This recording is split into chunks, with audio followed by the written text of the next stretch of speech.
Bonjour et bienvenue à la Minute Cyber, votre rendez-vous quotidien avec l'actualité brûlante de la cybersécurité. On démarre fort aujourd'hui avec une alerte majeure. Le gouvernement américain met en garde contre les cybermenaces iraniennes visant leurs infrastructures critiques. Ça montre que la cyberguerre, bien que silencieuse, est une réalité constante et dangereuse. Exactement. Dans la même veine, nos administrations locales ne sont pas épargnées. Elles font face à une recrudescence des cyberattaques, avec une hausse significative des incidents de déni de service. C'est préoccupant, car ces attaques peuvent perturber des services essentiels à notre quotidien. Et les conséquences se font sentir jusque dans nos assiettes. L'attaque cyber contre UNFI a semé le chaos dans la chaîne d'approvisionnement alimentaire. C'est un exemple frappant de l'impact direct de la cybercriminalité sur notre vie de tous les jours. Et en parlant de chiffres colossaux, la cyberattaque contre la banque SEPA en Iran a compromis pas moins de 42 millions de dossiers.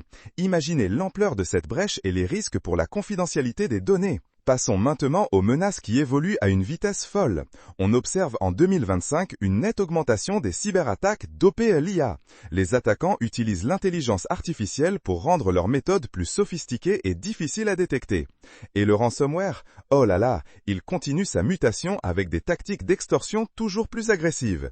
Les cybercriminels ne se contentent plus de chiffrer vos données, ils menacent de les divulguer. C'est un double coup dur pour les victimes.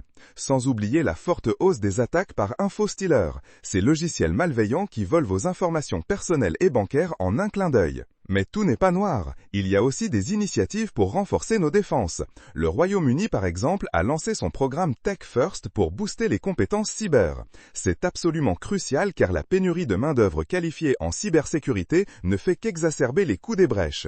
Plus nous avons de talent, mieux nous sommes protégés. Ils ont aussi introduit un nouveau code de bonne pratique pour la sécurité logicielle. Des pas dans la bonne direction, n'est-ce pas ? Voilà pour le Cyber Flash Report de ce 30 juin 2025. Restez vigilants et informés. On se retrouve très vite pour une nouvelle Minute Cyber. À bientôt!